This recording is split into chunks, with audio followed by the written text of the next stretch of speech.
منذ سقوط كابول ومعظم أفغانستان بيد طالبان، بدأ ظهور قادة الحركة إلى الملأ بعد أن تجنبوا لعقود الظهور أمام عدسات الكاميرا، لكن هذا الاستعراض الإعلامي لم يندرج على الرجل الأهم وزعيم طالبان الغامض، فلا صورة له إلا واحدة يتيمة ولا مكانا معلوما له. لتبدأ وعود حركة طالبان بأول ظهور علني لزعيمهم المولوي هبة الله أخوندزادة تزيد اللغط والجدل حول أكثر الأسماء المثيرة للجدل وللفضول، ودوره المرتقب في قيادة أفغانستان كلها بالمرحلة المقبلة. ففي وقت يعتقد البعض أن قائد طالبان هو الملا عبد الغني برادر بوصفه أحد الوجوه المرشحة للعب دور على الصعيد السياسي في مستقبل الحكم بالبلاد، إلا أن حقيقة الأمر أن تسلسل القيادة في طالبان يسمي برادر كرئيس للمكتب السياسي، بينما يحتكر لقب الزعيم وبعض الأحيان اسم أمير المؤمنين لرجل واحد ما زال مجهولا لدى الكثيرين، هبة الله أخوندزادة، الذي انتقل من زعيم ديني إلى قائد للحروب. حتى رئيس الولايات المتحدة السابق دونالد ترامب عندما كشف عن اتصال هاتفي مع قائد طالبان للتنسيق حول الانسحاب الأمريكي قال إنه نسي اسمه وفضل تسميته بمحمد، لتذهب وسائل إعلام إلى أنه قصد الملا عبد الغني برادر، بينما أكدت أخرى أن لا زعيم لطالبان إلا الملا هبة الله أخوندزادة. فمن هو؟ وكيف بات الزعيم السري المجهول لحركة طالبان؟ هبة الله أمير المؤمنين.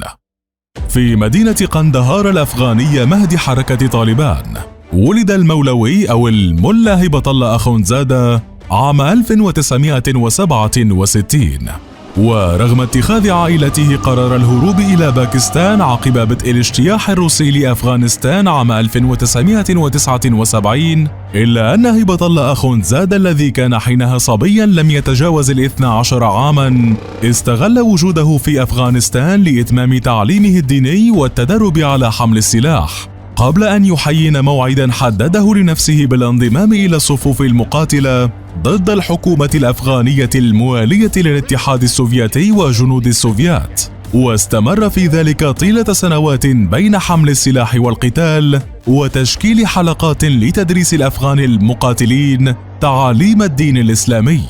وقد استمر نجمه بالصعود في الحركة حتى بات مساعدا مقربا من الملا محمد عمر زعيم ومؤسس حركة طالبان، لتتضح ثقة الملا محمد عمر بهبة الله أخوندزادة في عام 1996 عندما عينه رئيسا لمحكمة عسكرية في كابول بعد إعلان تأسيس الحركة، قبل أن تتعمق هذه الثقة كثيرا، ما حدا بالملا عمر الخروج على قيادة الحركة يوما ليعلن أخوندزادة باعتباره المسؤول عن أغلب فتاوى طالبان ومخولا بحل المشاكل الدينية بين أعضاء الحركة، وهو ما استغله أخوندزادة عبر التشدد بتطبيق الحدود الشرعية ليضحي قائدا ذا نفوذ كبير داخل الحركة وفي أفغانستان كلها. مسؤوليات أخوندزادة ازدادت وباتت أكثر نفوذا داخل طالبان منذ الغزو الأمريكي لأفغانستان عام 2001 وإعلان إسقاط حكم طالبان، حيث لعب دورا كبيرا بتجميع صفوف المقاتلين وتنظيمهم للقتال ضد الولايات المتحدة وقوات التحالف في أفغانستان. وما أن تم الإعلان عن مقتل الملا محمد عمر وتولي الملا أختر محمد منصور زعامة الحركة، حتى تم تعيين الملا هبة الله أخوندزادة نائبا لزعيم الحركة الجديد في 30 من يوليو عام 2005.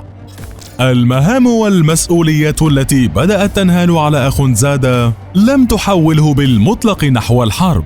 بل بقي مهتما ومركزا على الجانب الديني والافتائي بحركة طالبان، قبل أن يأتي خبر مقتل الملا أختر محمد منصور في غارة أمريكية عام 2015 ليغير من أولويات الملا هبة الله، خاصة بعد أن حاز على إجماع شورى الحركة ليتقلد منصب زعيمها وقائدها الجديد منذ عام 2016 وإلى اليوم.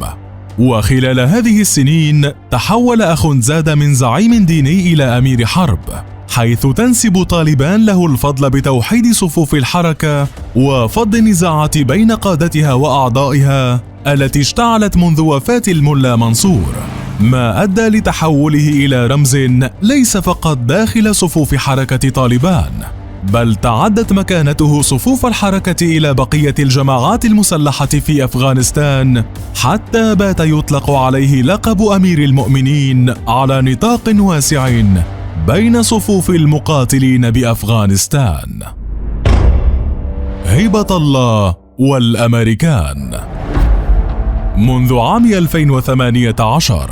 بدأ أن طالبان تريد تغيير وجهها وأن تقنع العالم بأن طالبان اليوم ليست طالبان الأمس، إلا أن هذا التحول لم يمس شخوص قادة طالبان، بل غير خطابهم فقط، ليتحول زعيم طالبان هبة الله أخوندزادة من أكبر موجه ودافع للمقاتلين نحو الحرب إلى زعيم سياسي يقود مفاوضات مع الولايات المتحدة بالخفاء، حيث أصدر الملا هبة الله أخوندزادة في يونيو من عام 2018 قراراً تاريخياً يقضي بوقف إطلاق النار مع الحكومة الأفغانية التي يرأسها أشرف غني، لتنطلق عقبها مفاوضات مع أمريكا هدفها فرض الانسحاب على جيش الولايات المتحدة.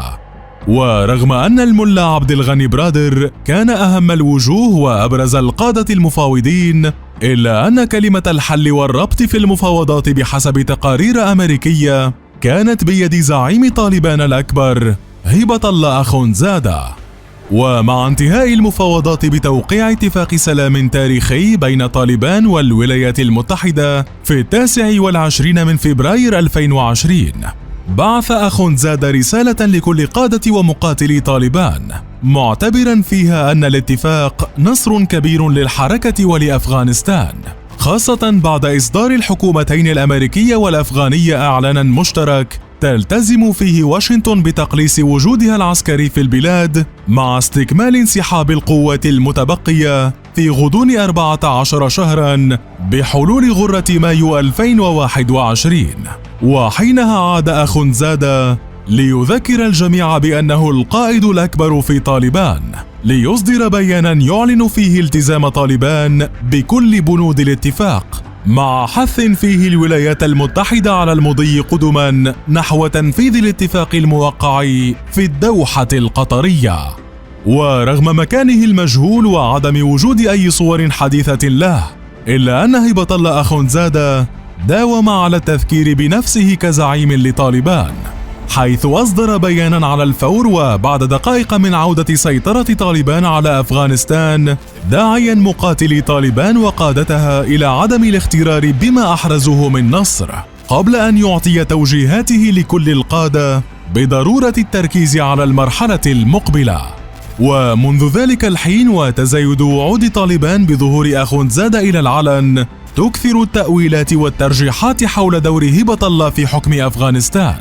إذ ذهب بعض قادة طالبان إلى أن أخوندزادة سيبقى زعيما أعلى على أن يتولى السلطة في أفغانستان مجلس حاكم، فيما يذهب قادة آخرون مقربون من الملا عبد الغني برادر المدعوم من قطر إلى أن دور زادة لن يتعدى كونه دورا رمزيا، باعتباره عرف بالاطلاع بدور الموجه والقاضي الديني،